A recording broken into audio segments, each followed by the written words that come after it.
Continuando con el avance del tema de cultivos de células eucariotas, en la segunda parte de este tema vamos a profundizar en algunos aspectos relacionados con los procesos de inmortalización celular y algunos aspectos sobre las ventajas de estos modelos.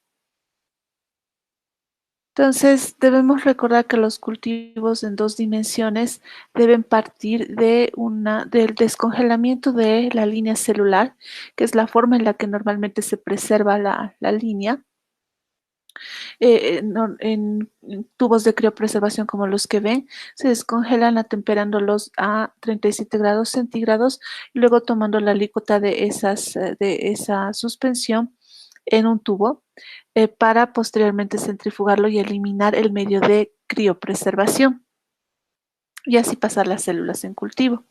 Estas células son mantenidas en cultivo para favorecer la formación de la monocapa y posteriormente pueden ser subcultivadas utilizando un método enzimático, por ejemplo, con la combinación de tripsina y EDTA, que es el agente quelante que secuestra iones de calcio, y de esa manera proseguir a partir de un cultivo, generar 2 subcultivos. Este es el procedimiento normal para obtener las líneas en cultivo para poderlas trabajar en los ensayos, pero además este procedimiento a este nivel, cuando ya se ha llegado a un primer subcultivo, debe continuar o reforzar la preservación de la línea celular y a este nivel, cuando estamos en el primer subcultivo, debemos criopreservar una amplia cantidad de células. Esto para mantener lo más cercano a la morfología y las características de estas células lo más cercanas al cultivo inicial. Entonces, como ven, a partir de un tubo descongelado de células, puedo yo después de cultivar las células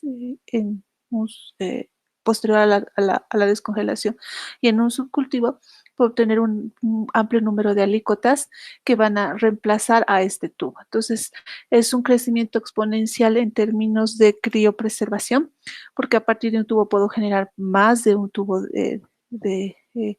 que vuelve al congelador. De esta manera puedo mantener así nuestra línea celular.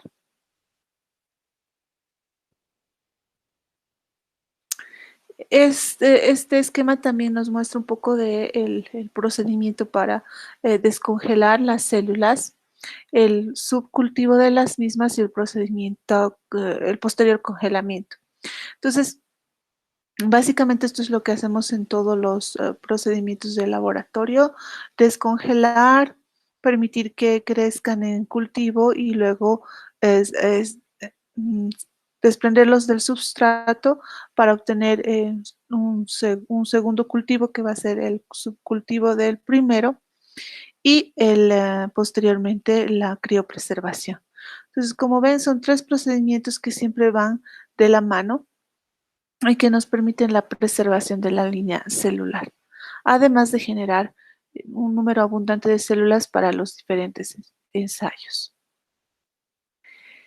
¿Qué ventajas tenemos acerca del manejo de los cultivos celulares? Eh, Se puede controlar, por ejemplo, el medio extracelular, es decir, que nosotros podemos controlar las condiciones de pH, temperatura, humedad, presión osmótica y las tensiones de oxígeno y CO2, además de las concentraciones de los nutrientes dependiendo del medio que estoy utilizando. Entonces, si uno conoce muy bien su línea celular, pues sabrá exactamente en qué condiciones se deben cultivar. Además, estos cultivos son bastante homogéneos y esto permite una disminución de la variabilidad. En cuanto, por ejemplo, a lo que se observa con los animales de experimentación, porque estamos hablando ya de un organismo algo más complejo, ¿no? Cuando hablamos del costo o el gasto que se eh, realiza al trabajar con cultivos celulares, si tratamos, por ejemplo, de experimentar con fármacos, podemos trabajar inclusive con concentraciones muy bajas de estos fármacos, ya que podemos hacer diluciones seriadas que nos permiten llegar a concentraciones muy bajas y exponerlas a las células. También se pueden utilizar sistemas ya más robotizados. Existen procedimientos que son fáciles de realizar por equipos que ya son programados y esto nos permite también reducir un poco el tiempo de trabajo, ¿no? O de espera para los resultados. Se disminuye la necesidad de los ensayos in vivo al primero trabajar con cultivos celulares, sí, porque de esa manera podemos hacer un tamizaje inicial en condiciones in vitro antes de pasar a una experimentación de todos los candidatos, por ejemplo, farmacológicos que podamos tener en modelos animales. Eso reduce mucho el uso de del número de animales a ser usados en los ensayos in vivo y como les había explicado es la tendencia, ¿no? De disminuir al máximo posible el número de animales de experimentación. Se pueden desarrollar cultivos histotípicos y organotípicos que ya aumentan, ¿no? La confiabilidad de los resultados de modelos experimentales. Este tipo de cultivos han sido los iniciales que luego han dado pie a la formación o al desarrollo de los esferoides y organoides posteriormente. Entonces, ahora ya, en la actualidad ya se los conoce con esos términos y la base inicial para poderlos desarrollar fueron las líneas celulares. Pero así como existen ventajas, existen también desventajas. Entonces, primero hablamos de la excesiva sensibilidad, porque debido a que el crecimiento de las células es lento y se requiere de varios factores que eh, están presentes en el medio de cultivo, pero en muchos casos el, mm, la combinación de estos factores puede generarnos resultados un poco variables y por eso es que decimos que existen algunos factores que no son del todo conocidos que van a determinar la excesiva sensibilidad de este tipo de cultivos. Y además existen contaminantes como los hongos, levaduras, bacterias que también pueden desarrollarse en el medio de cultivo y micoplasmas y virus que pueden infectar a la célula y pueden alterar el crecimiento normal de estas células, inclusive las pueden llegar a matar.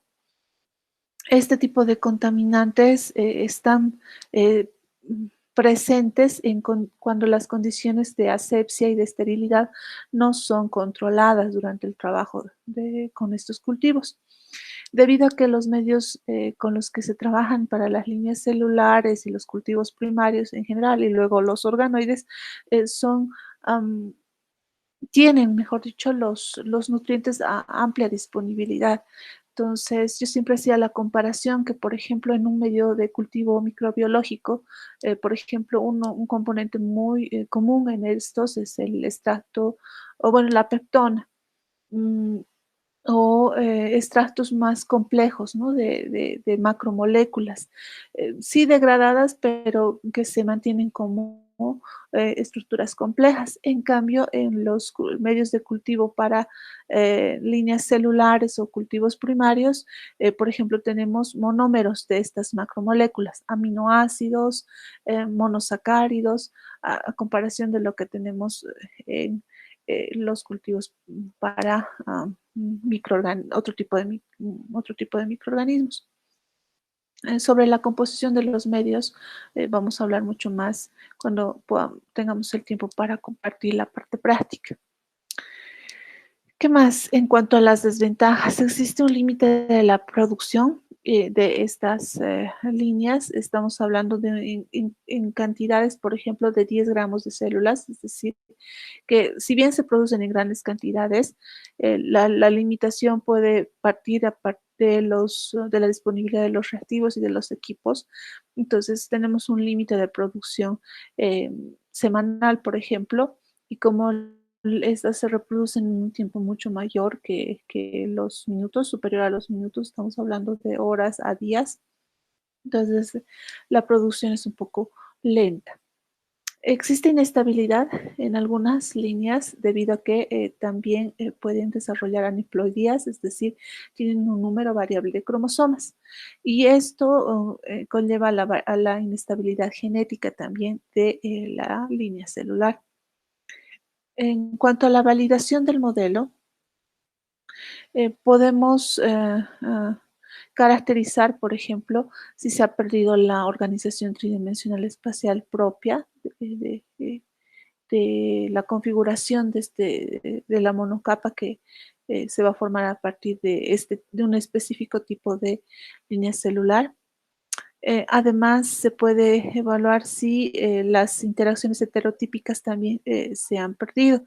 Esto en cuanto a la interacción con otros tipos celulares y también a la interacción con la matriz extracelular. Recuerden que estamos hablando de un cultivo en dos dimensiones que carece de muchos de estos aspectos que normalmente están presentes en los órganos o tejidos. Además, tampoco presenta los sistemas de regulación in vivo. Es decir, si bien decimos que es una estrategia inicial en los estudios preclínicos de empezar a trabajar con cultivos celulares antes de pasar a los estudios con animales de experimentación, eh, no podemos decir que que los sistemas de control de un organismo podemos reflejarlos de pronto en un cultivo celular de dos dimensiones, debido a que no tenemos esta interacción con otros tipos de células o con otros sistemas hormonales de regulación que sí están presentes en los modelos in vivo. Entonces, si bien los resultados in vitro pueden ser prometedores, no debemos confiar a ciencia cierta o al 100% en ellos, porque muchos de estos candidatos que son prometedores en condiciones in vitro, luego llegan a fallar en los modelos in vivo. Entonces, pasemos a hablar ahora sobre la transformación y la inmortalización de las líneas celulares. Es decir, cómo podemos promover el, la vida continua o la replicación al- por, por varios pases de cultivos de células que inicialmente tenían un origen benigno, ¿sí? Estamos hablando de líneas celulares de origen no tumoral. Entonces, primero debemos definir que la transformación es un evento o una serie de eventos que depende y promueve qué cosa, la inestabilidad genética. Eh, Al promover la inestabilidad genética, nosotros promovemos una alteración en el material genético que va a llevar a una proliferación continua. Porque se alteran qué propiedades. Eso es lo que tenemos acá abajo descrito. Por ejemplo, la tasa del crecimiento, el modo de crecimiento, la formación también de productos especializados en esas condiciones nuevas a las que se enfrenta la célula y también alteramos la longevidad y la tumorogenicidad. Esto está presente sea que cultivamos células neoplásicas o células normales. Es decir, que cuando nosotros procedemos a inducir la transformación de las células, estamos alterando todas estas condiciones. Entonces, ¿cuáles son las tres clases principales del cambio fenotípico que se induce en las células a partir de la transformación? El primero de ellos es la clave, el término clave que tal vez para ustedes es más familiar, la inmortalización. Es decir, adquirir una vida infinita. Esa es la primera característica que nosotros podemos observar. Es decir, que si nosotros en laboratorio mantenemos estas células en constante recambio subcultivo y provisionándoles de los nutrientes adecuados en los medios de cultivo, estas nunca van a morir. ¿Qué más? El control del crecimiento aberrante, es decir, que se pierde la inhibición por contacto de la motilidad celular, la densidad y la limitación de la proliferación celular y la dependencia de anclaje. Cuando hablamos de los cultivos de dos dimensiones, decimos que eh, puede existir un control en su desarrollo desarrollo cuando de pronto ellas saturan toda la superficie del frasco en la cual van a crecer. Pero si han sido transformadas, van a perder esta inhibición por contacto, es decir, que van a, al llegar a saturar toda la superficie del frasco de cultivo, luego van a empezar a crecer una sobre otra, apilándose una sobre otra, y eso refleja la pérdida de la inhibición por contacto. Y el tercer cambio fenotípico es la malignidad, es decir, que estas células luego pueden promover el crecimiento de tumores invasivos in vivo. Esto es algo que frecuentemente se ha utilizado mucho para estudiar mm, tumores en modelos animales, es decir, que células o líneas celulares de origen tumoral se inoculan en animales sanos y en el sitio de la inoculación se genera un tumor. Entonces, quiere decir que al inmortalizar a las células y cambiar su tasa de crecimiento y de duplicación, estamos alterando el control del ciclo celular en estas células y por lo tanto estamos promoviendo la malignidad. Por eso es que estas células, al ser inoculadas de modelos in vivo, generan tumores en el sitio de la inoculación e inclusive algunos que son muy agresivos pueden llegar a inducir metástasis en otros órganos diferentes al sitio, ¿no? Donde han sido inoculadas las células. Aquí tenemos una imagen que pronto nos ejemplifica cómo actúan células normales en cultivo y células tumorales, que básicamente sería el mismo fenotipo que van a tener las células inmortalizadas. Entonces, como pueden ver, aquí están las células dispersas y se promueve la proliferación por adición de un medio de cultivo. Y fíjense que crecen formando una monocapa. Fíjense que están todas una al lado de la otra y llegan a saturar toda la superficie en este caso, de esta caja Petri. Cuando llegan a saturar todo el espacio posible para su crecimiento, las células normales se inhiben su replicación por contacto. A eso llamamos inhibición por contacto. Es decir, que se producen señales celulares que le indican a las células que ya no pueden dividirse más y que deben entrar en un estado quiescente, es decir, de una fase cero del ciclo replicativo donde no se dividen ni tampoco mueren. Ahora, si mantenemos, por ejemplo, estas células con medio de cultivo fresco, mantendríamos este estado quiescente de las mismas, pero si el medio de cultivo llega a consumirse, ellas entrarán en senescencia y iniciarán la muerte celular programada. En cambio, una célula tumoral, fíjense que las características un poco difieren de la célula normal desde el inicio. Una vez que se les da el tiempo apropiado para proliferar y saturar la base de la caja Petri, ven que se forma la monocapa, pero estas células no tienen la inhibición por contacto, entonces continúan su división, inclusive pueden dividirse un poco más y llegar a adquirir una forma diferente a la usual, es decir, para lograr tener mucho más espacio y además empiezan a crecer unas sobre otras. Y la proliferación nunca va a ser inhibida porque no existen esos aspectos o factores que controlan la replicación de las células. Entonces, es similar a lo que ocurre, como les decía, en las células tumorales o cancerígenas, donde, fíjense, partimos de células normales, donde una de ellas sufre alguna mutación o alteración en su ciclo, en los genes que controlan el ciclo celular, y estas empezarán a proliferar, mm, eh, formando otro estrato de células que no es normal a la estructura que normalmente deberían tener estas células. Esto es debido a la pérdida de inhibición por contacto. ¿Contacto entre quién? Entre la célula alterada y las células vecinas y la matriz extracelular. Recuerdan que habíamos recordado que se unen entre ellas por desmosomas y por hemidesmosomas hacia la matriz extracelular. Entonces, eso es ese contacto que tienen también las limita y hace que se organicen las células. Y cuando éstas pierden esa capacidad, pues tenemos crecimientos como el que ven en la tercera parte de esta figura.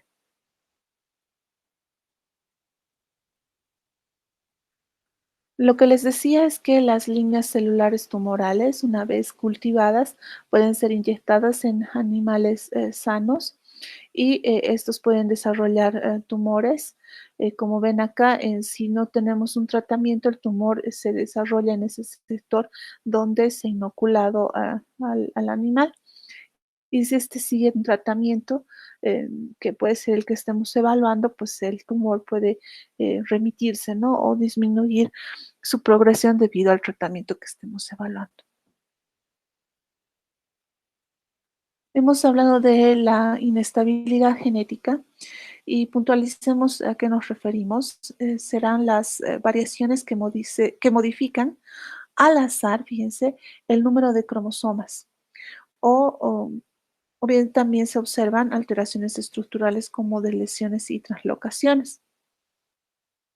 Como ven aquí en la imagen, podemos tener aneuploidías, es decir, número variable de cromosomas, e inclusive pueden en algunos cromosomas perder cierta porción de ellos por escisión de lesiones o también translocaciones. El proceso de inestabilidad genética comúnmente conduce a un estado de aneuploidía, que puede ser un número, que les decía por definición, es un número variable de cromosomas. Puede ser un número mayor de cromosomas o un número menor de cromosomas a la especie de origen. Ahora, este estado de aneuploidía y de inestabilidad genética es muy común, por ejemplo, en las células cancerosas y es una marca distintiva entre ellas. Por lo tanto, cuando inducimos inestabilidad genética en una línea celular normal, estaremos conduciendo a un estado de malignidad de esas células. En cuanto a las aberraciones cromosómicas, podemos tener un reordenamiento genético que puede ser evidenciado cuando se hace el recuento de cromosomas y el análisis del cariotipo, y también puede ser determinado por el ensayo de las cromátides hermanas. Entonces, para recordar las anomalías cromosómicas, recuerden que puede ser de lesión, es decir, pérdida de una porción del cromosoma, puede ser duplicación, es decir, que en la cromátide hermana se pueda, por ejemplo, duplicar este segmento que está acá. Puede haber una inversión, es decir, un intercambio entre el contenido de una cromatida hermana con otra en un determinado sector. Podemos tener sustituciones en las que un segmento se sustituya, por ejemplo, del cromosoma 4 aquí al 20, que el 4 es de mayor tamaño que el cromosoma 20. Fíjense que este sector puede ser incorporado acá y pues tenemos ya una alteración. También puede existir translocaciones, es decir, combinaciones de segmentos entre ambas cromátides, entre diferentes cromosomas. ¿Sí? Entonces, este tipo de anomalías cromosómicas sabemos que puede determinar a fallas o alteraciones genéticas, por ejemplo, si esto se da en un nuevo ser. Y lo propio va a ocurrir en las líneas celulares cuando hablemos de una alteración en su tasa de crecimiento o su tasa de replicación. Eh, si, por ejemplo, si tomamos como un ejemplo a las células de roedores, que son, por ejemplo, cariotípicamente normales en el aislamiento, estas pueden experimentar cambios o alteraciones solo por el hecho de estar cultivadas después de la 12ª generación. Es decir, recuerdan que podíamos aislar a partir de un cultivo primario por disgregación y digestión enzimática, poníamos esas células en cultivo y luego esas podíamos subcultivarlas y ahí decíamos que era el primer subcultivo. Esa es la primera generación. Si esas células normales, por ejemplo, de roedores, se mantienen hasta un doceavo cultivo, a partir de ese doceavo cultivo ya podemos observar algunas alteraciones cariotípicas en estas células. Porque si, por más de que nosotros estemos administrando todas las condiciones de nutrientes, pH, factores de crecimiento a las células en cultivo, nunca vamos a, mm, eh, en su totalidad, representar lo que serían las condiciones de estas células en su organismo de origen. Y es por eso que se pueden experimentar o observar cambios, es por el simple hecho de estar estas células en cultivo. Si se mantienen a una baja densidad celular y no se permite, por ejemplo, que lleguen a la confluencia, es decir, a saturar todo el espacio posible de crecimiento por un tiempo prolongado, estas células siguen siendo sensibles a la inhibición por contacto y a la limitación de la densidad de crecimiento. Por el contrario, o si se permite que permanezcan en confluencia durante periodos prolongados, donde la inhibición por contacto está reducida, las células se acumulan y se propende al crecimiento excesivo. Y esto se verá en posteriores subcultivos donde ya tendremos una inducción a la tumorigenicidad. Entonces, son condiciones básicas para poderlas mantener. Si nuestro objetivo es promover la tumorigenicidad en esas células inicialmente aisladas, pues se trabajará en condiciones de confluencia prolongada, en tanto que si queremos mantener sus condiciones normales por un tiempo mayor, pues trabajaremos con una confluencia reducida y de esa manera se mantendrán un poco más cercanas las condiciones al estado normal de estas células al momento de su aislamiento. Entonces, para promover la inmortalización debemos tener un control sobre la senescencia de la célula, es decir, la señal que le indica que debe dejar de replicarse e iniciar la muerte celular programada.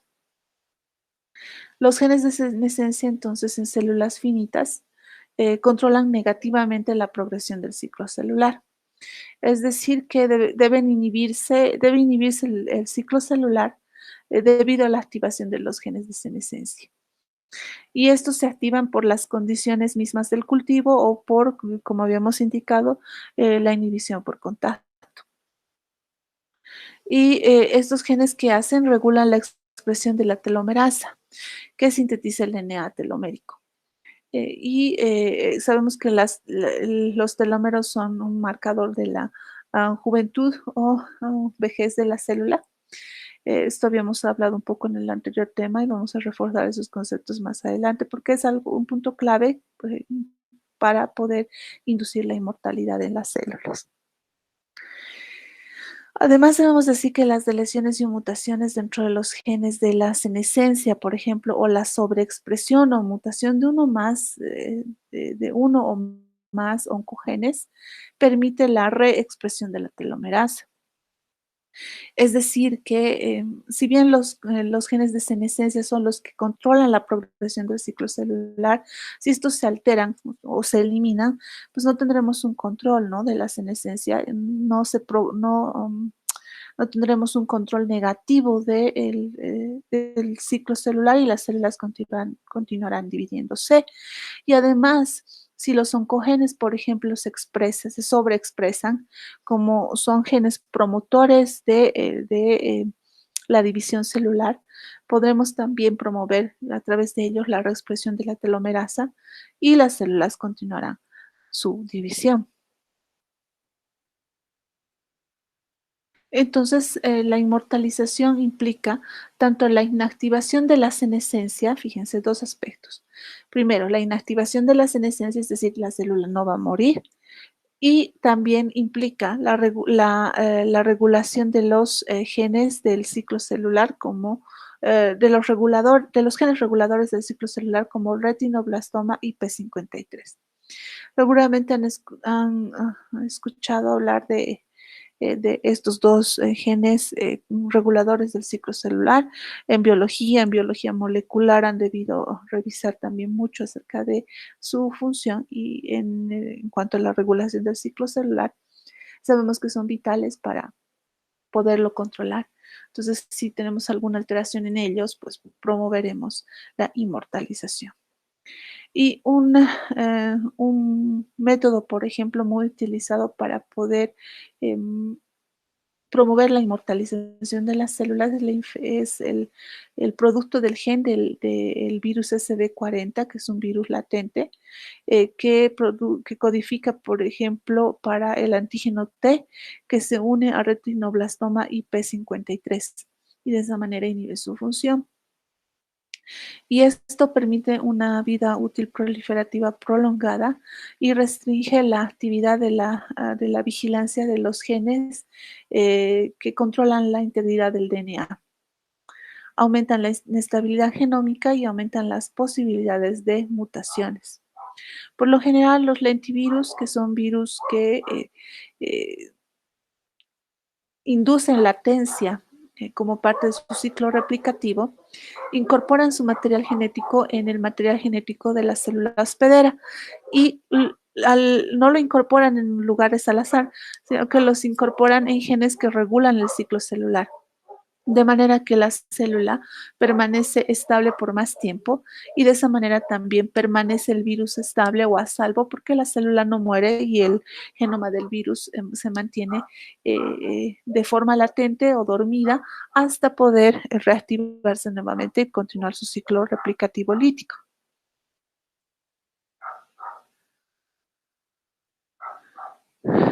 Hemos hablado de la telomerasa y recuerden este aspecto que seguramente han visto con mucho detalle en biología molecular. Al momento de la replicación del material genético, la DNA polimerasa deja un espacio que no es replicado por el hecho eh, del espacio que ocupa la misma polimerasa y los primers de inicio para el origen de la replicación. Una de las cadenas es replicada continua y otra de las cadenas de DNA no lo es. Y ese espacio que queda vacío es el que es cubierto por o rellenado gracias a la telomerasa, que es una transcriptasa reversa, eh, que lleva, que tiene un componente proteico, pero además tiene un cebador de RNA que permite que se pueda polimerizar este sector gracias a la adición de una secuencia adicional y de esa manera se puede rellenar el espacio que no ha sido replicado en cada ciclo replicativo. De no rellenar este espacio que no ha sido replicado por la DNA polimerasa, tendríamos un acortamiento del material genético en cada ciclo replicativo. Entonces aquí vemos cómo el cebador se acopla a la secuencia y luego esta es rellenada para promover la continuación de los ciclos replicativos posteriores sin acortar el material genético que es importante para las funciones de la célula.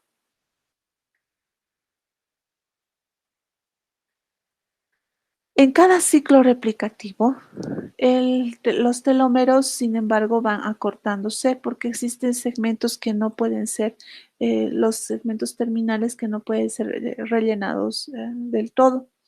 Además que la actividad de las telomerasas en edad adulta es muy reducida o es mínima, a diferencia de lo que ocurre en la etapa embrionaria. Entonces aquí vemos un cromosoma con los telómeros que protegen al cromosoma, ¿no? Entonces, se dice que de la longitud de los telómeros depende la longevidad que vamos a tener, porque en cada ciclo replicativo perdemos una cierta cantidad o longitud de telómeros. Entonces, fíjense que aquí tenemos a la célula inicial con su primera división y tenemos acá una pérdida, un acortamiento de los telómeros. En la segunda división otro poco, en esta tercera vemos aún más y ya en la cuarta división ya vemos que los telómeros ya no existen. Entonces, a este nivel, este es un marcador de senescencia celular que indicará a la célula que debe ingresar en apoptosis, porque si continúa dividiéndose, van a empezar a cortarse secuencias que son vitales para la célula y no cumpliría las funciones que debería. ¿Cómo inmortalizamos a las células? Entonces, uno em, de las estrategias para inmortalizar a las células es el uso de genes virales. Y hablamos del virus SB40 que inmortaliza las células por la incorporación del gen T. Adenovirus también nos permite inmortalizar a las células por la proteína E1A. El virus del papiloma humano lo hace gracias a la interacción de E6 y E7 que interactúan con retinoblastoma. Y el virus de Epstein-Barr también puede inmortalizar a las células. Inhiben genes como es el CYP1, WAF1, P21, retinoblastoma, P53 y P16. Todos estos genes hacen parte del control del ciclo celular, ya sea monitoreando la integridad del material genético, como promoviendo la activación o inhibición de los complejos ciclina-quinasa que se activan en diferentes etapas del ciclo celular. Entonces, el objetivo de los virus, por ejemplo, es infectar a su célula hospedera, replicarse y continuar su ciclo infectando otras células. Y para poder perpetuar ese ciclo, lo que ellos hacen es modular la replicación de su célula hospedera, inhibiendo los eh, puntos de control que pueden detener el ciclo celular y de esa manera promoviendo la replicación de las células que tienen en su interior a la progenie viral. Entonces, acá recuerdo que les hablaba de HPV, del virus del papiloma humano. Los que inducen estos cambios son los de tipo 16 al 18 y codifican las proteínas E6 y E7. E6 interactúa con P53 y E7 con retinoblastoma.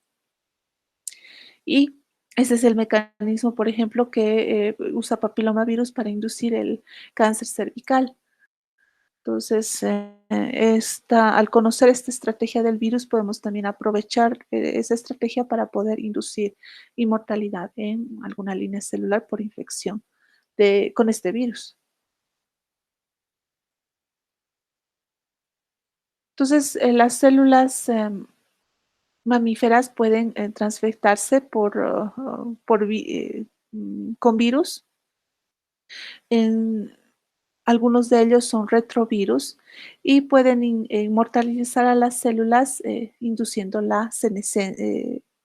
evitando que ellas puedan ingresar en el proceso de senescencia. Se extiende el tiempo de vida desde 20 hasta 30 ciclos o subcultivos o pases de estas células. Y es una vez que cesa la proliferación de estas células, ellas pueden entrar en crisis, es decir, en una alteración donde pueden, si se las mantiene en cultivo por varios meses en esta etapa de crisis, se forma un subset de células que ya son inmortalizadas, que son las que crecen de forma descontrolada. Entonces, si no es solo el hecho de infectar a las células con el virus y estas ya van a inmediatamente ser inmortalizadas. Requieren una extensión de su vida en cultivo. Fíjense, por un tiempo prolongado, estamos hablando de desde 30 subcultivos, y en ese tiempo se pueden generar este subset de células ya inmortales, que van a ser ya las seleccionadas como células ya inmortalizadas.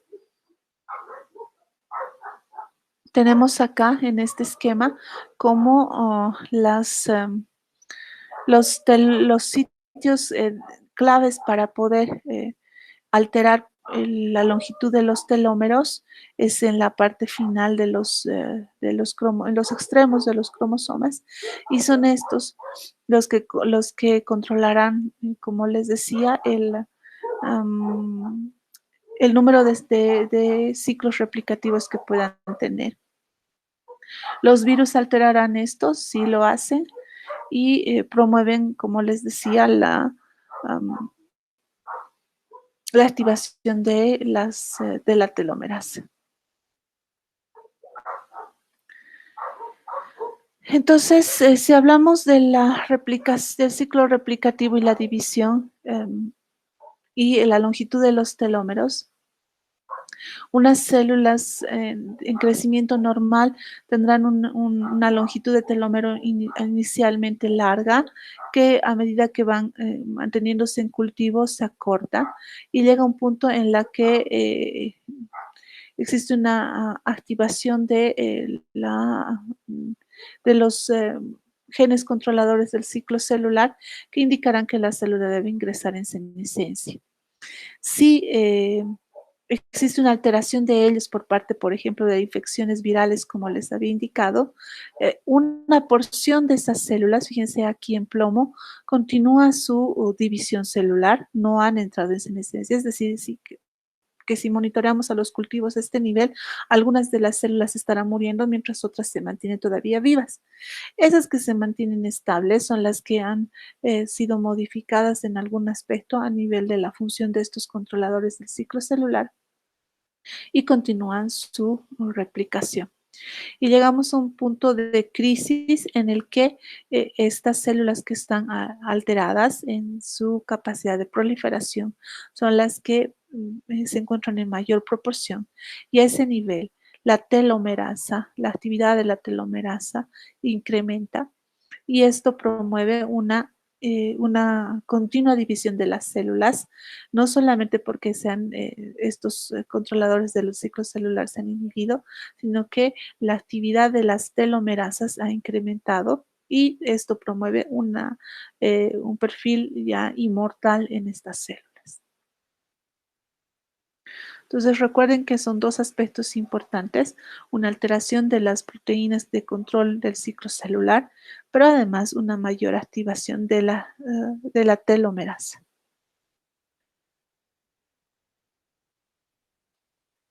Este es un esquema de esta empresa ABM, que nos muestra el esquema básico para poder inmortalizar a las células. Esto utilizando vectores virales. En este caso, un lentivirus. Entonces tenemos a las células, fíjense, que indican entre un 50 a 60% de confluencia, es decir, no han saturado todavía toda la base del frasco, y en ese momento se infectan con este virus, que sabemos que es un lentivirus que va a inducir un estado de latencia en las células por incorporación de su genoma en el genoma hospedero. Luego se remueve el virus y se reemplaza el medio de cultivo con uno fresco para poder continuar manteniendo estas células en cultivo. Se monitorea el desarrollo de las mismas, y los candidatos que pueden ser, que se mantienen en cultivo más allá de 30 pasajes, son los que son analizados por RT-PCR cuantitativo para identificar la expresión de los genes transfectados a partir del virus.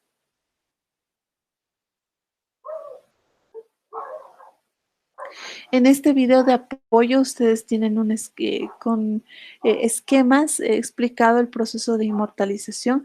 Es un video que también ha sido desarrollado por esta misma empresa, ya que ellos ofrecen ese servicio y muestran ¿no? Los reactivos y las condiciones que van a permitir la inmortalización de las células. Entonces, este video es muy ilustrativo y les pido que por favor lo revisen para que puedan tener más clara el proceso, ¿no? de inmortalización.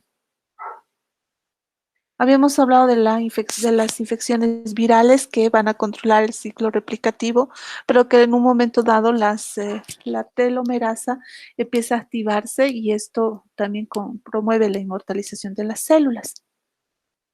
Entonces, para esto debemos recordar que la telomerasa o terminal transferasa, ese es el nombre también que se les da, eh, tiene dos subunidades, un componente RNA y un componente catalítico que es proteico. Entonces, el componente proteico, bueno, perdón, el componente de RNA es normalmente expresado en células normales y también en células tumorales. Y en cambio, el componente catalítico, la subunidad catalítica, es expresada principalmente en tumores cuando estas ya están alteradas o en células germinales. Y bueno, también en linfocitos que están activados porque ellos deben hacer una expansión clonal. ¿Recuerdan? Si recuerdan algo de inmunología, cuando las células se enfrentan al patógeno, deben promover una expansión clonal de esta célula que inicialmente ha entrado en contacto con el patógeno para poder eliminarlos. Entonces, la expresión de esta unidad catalítica es realmente restringida, solamente a la función de una replicación amplia, ¿no? Y eso solamente ocurre, como repito, en las células de forma normal en las líneas germinales y en los linfocitos activados y de forma normal en los tumores. Entonces, una forma de inmortalizar a las células, conociendo esta función tan clave de la subunidad catalítica, es transfectar a las células con esta subunidad catalítica para poder aumentar el tiempo de vida de estas células. Entonces las células ya se transforman en inmortales, pero no están transformadas de forma maligna aún. Entonces, podemos ver esto acá, si mal no recuerdo, sí. Entonces, sabemos que los telómeros se acortan en cada división, ¿no? Entonces, si tenemos una baja expresión de la subunidad catalítica, inducimos a la senescencia y al envejecimiento. Pero si tenemos una mayor expresión de la subunidad catalítica, promovemos la inmortalización y el desarrollo de cáncer. Entonces, cuando hablamos del control del desarrollo aberrante, hablamos de que las líneas celulares cuando ya tienen una alteración del ciclo celular y una mayor expresión de la telomerasa, de la subunidad catalítica, estas ya adquieren características tumorogénicas, eh, pueden crecer, fíjense, en bajas concentraciones de suero o de factores de crecimiento, algo que es importante porque normalmente se suministran estos factores de crecimiento y hormonas a partir de suero en el medio de cultivo, pero las células que van a ya exhibir características tumorogénicas no necesitarán de ello.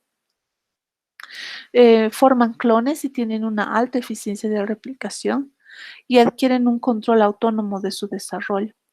Y un control autócrino, es decir, que ellos mismos secretan los propios mitógenos y los receptores de esos mitógenos para poder continuar dividiéndose. Son estas células que luego podrán ser inoculadas en los animales de experimentación y generar tumores.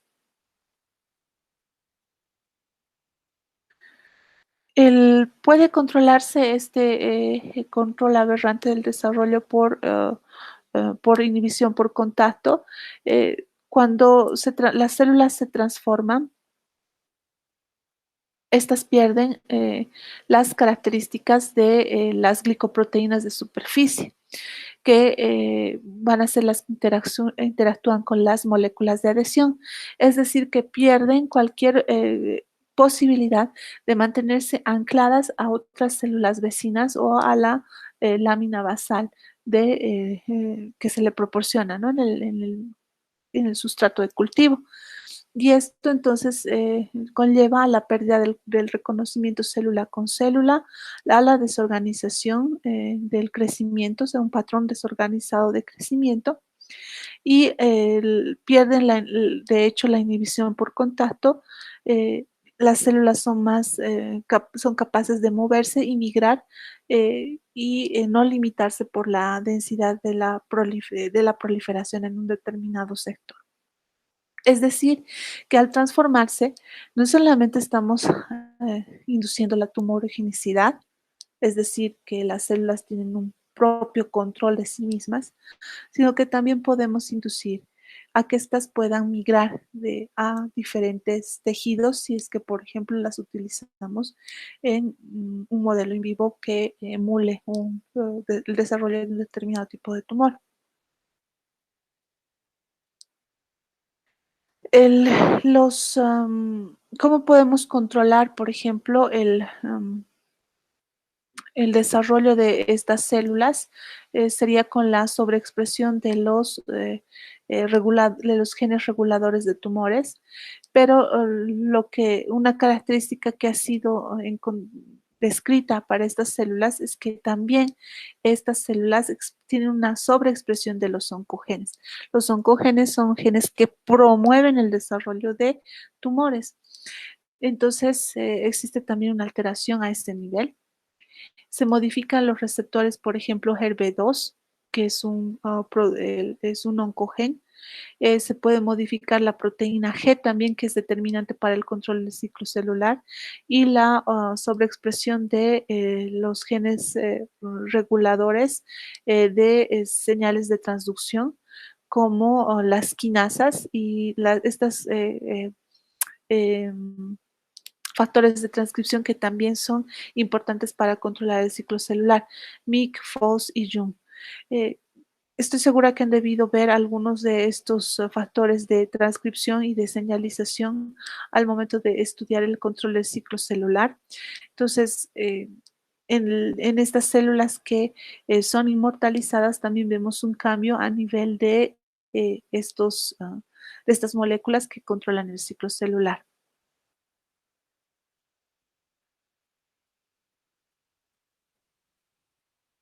Entonces aquí vemos al virus SB40 que hace un momento les mostré y cómo puede modificar tanto, fíjense, células de simios como de ratones. El,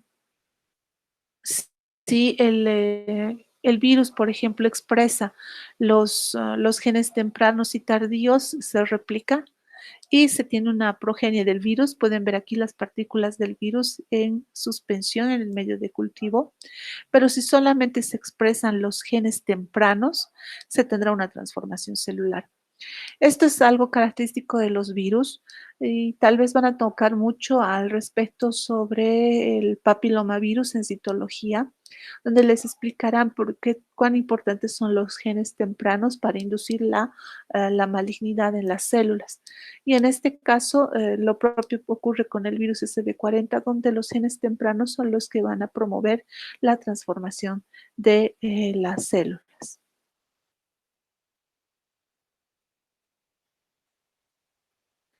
Acá vemos otro esquema de inmortalización también, donde se transfectan, o bueno, se transducen los virus a las células y luego podemos trabajar con una selección dependiente de fármaco para seleccionar a las células que pueden ser sensibles a ese tipo de fármaco y luego controlar y monitorear la inmortalización de estas células para poder evidenciar si el gen del virus ha sido incorporado, ¿no? Y si alguno de estos fármacos ha inhibido ese proceso de inmortalización.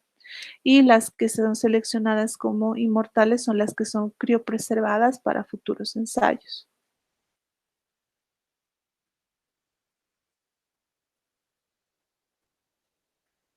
Como les decía, esta empresa ofrece un servicio, es decir, que uno puede mandar las células que requiere ser inmortalizadas y en esta empresa ellos transfectan a los virus, monitorean la inserción del genoma del virus en puntos claves del ciclo celular, seleccionan a las células que están inmortalizadas, caracterizan la secuencia que ha sido alterada en el genoma de estas células y mandan juntamente con el vial de células ya inmortalizadas, un reporte o un informe de cuál sería el perfil de esas células inmortalizadas. Esto se puede hacer en laboratorio, se puede hacer. Los reactivos también están disponibles y protocolos están disponibles en las publicaciones. Simplemente que a veces el trabajo del investigador de pronto depende mucho más de la célula inmortalizada que del hecho de producir una línea inmortalizada. Entonces, cuando se requiere acortar tiempo, se manda una empresa para que ellos hagan este procedimiento y luego nosotros trabajemos con ya las células como las queremos, ¿no? Inmortales.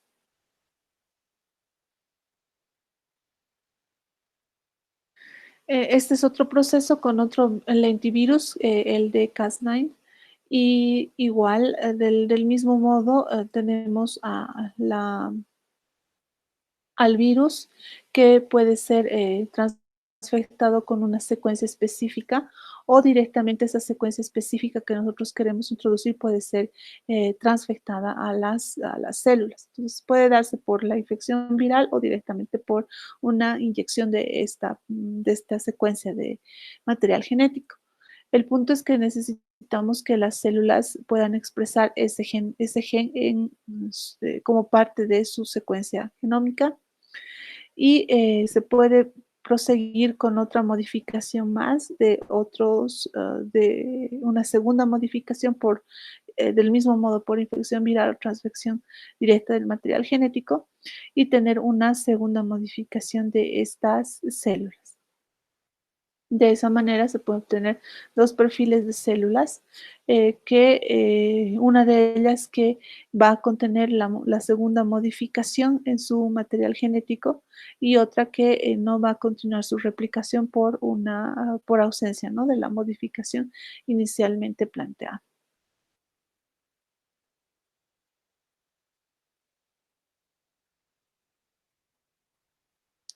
Y aquí tenemos igual otro esquema donde nos muestran los vectores a ser transferidos a las células. Es decir, que podemos tener la secuencia de interés que queremos que sea incorporada en el genoma de la célula, puede contener em, el genoma que codifica para la subunidad catalítica, por ejemplo, de la telomerasa, y puede ser transfectado en el material genético de estas células en cultivo, ¿no? Una vez incorporado el material genético, este puede ser analizado en cuanto a su expresión génica para poder evidenciar que realmente estas células han sido alteradas. Y nuevamente estas células pueden pasar a posteriores subcultivos con una transfección por otro tipo de virus que pueda contener una segunda modificación que incremente el perfil de inmortalidad de estas células.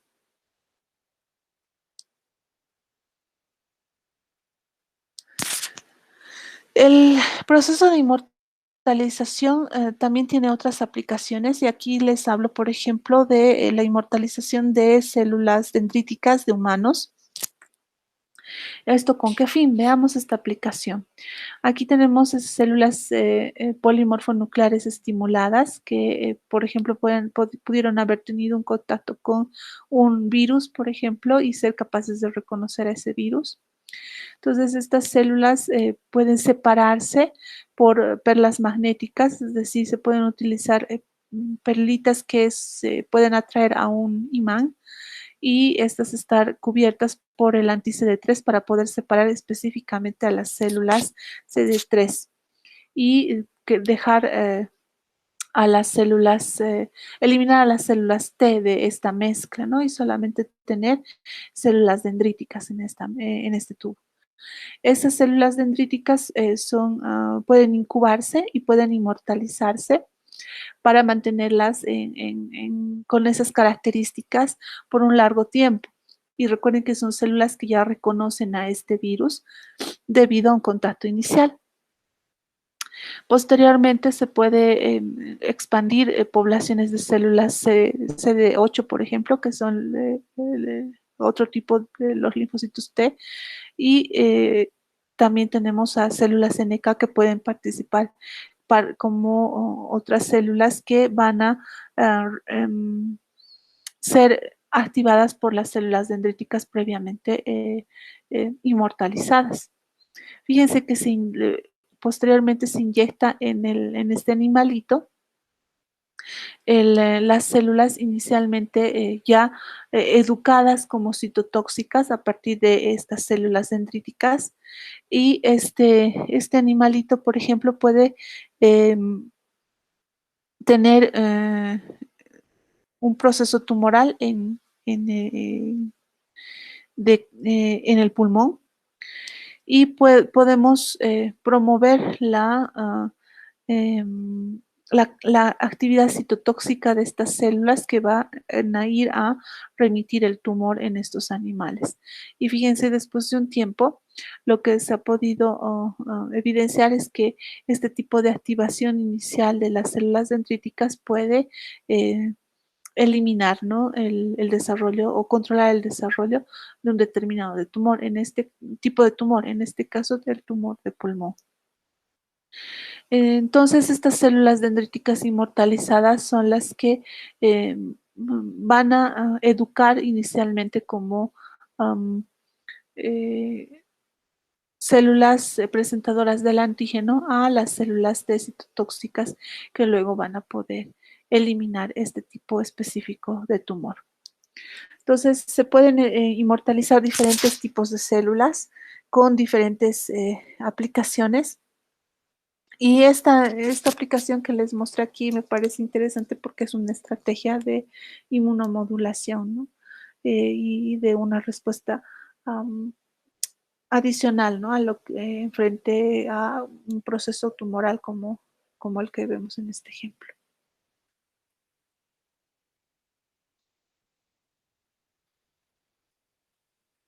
Seguimos con los ejemplos acá de la inmortalización por lentivirus. Entonces, el genoma puede, como les decía, directamente transfertarse a las células, o poder modificar o puede modificar a los lentivirus, que serían los vectores de transfección, y de esa manera también inmortalizar a las células en cultivo. Siempre se controla la expresión de este gen en la población final para poder evidenciar que realmente ha ocurrido la transfección. Bien, entonces con estos esquemas quería mostrarles la diversidad de procesos en los cuales se interviene la inmortalización de las células, y que están presentes o bueno, han sido desarrollados para poder evidenciar realmente el proceso de inmortalización en estas líneas celulares, que luego nos van a servir como instrumentos de evaluación en los estudios preclínicos. Entonces, con este punto habríamos terminado el avance en cuanto a cultivos de células eucariotas. Y otra vez les pido que, por favor, donde estamos, que revisen el video que está adjunto a la presentación. ¿Dónde está? Vamos a ir por ahí. Acá. El video de esta empresa Abcam sobre la inmortalización de las células, que es muy didáctico y que espero que también nos ayude a poder estudiar y entender, ¿no?, el mecanismo de inmortalización de las células eucariotas en cultivo. Gracias por su atención y espero las preguntas en la asignación de este tema, es decir, las preguntas que puedan surgir al respecto del tema, y estoy presta para poder aclarar las dudas y de esa manera consolidar el avance del tema. Gracias.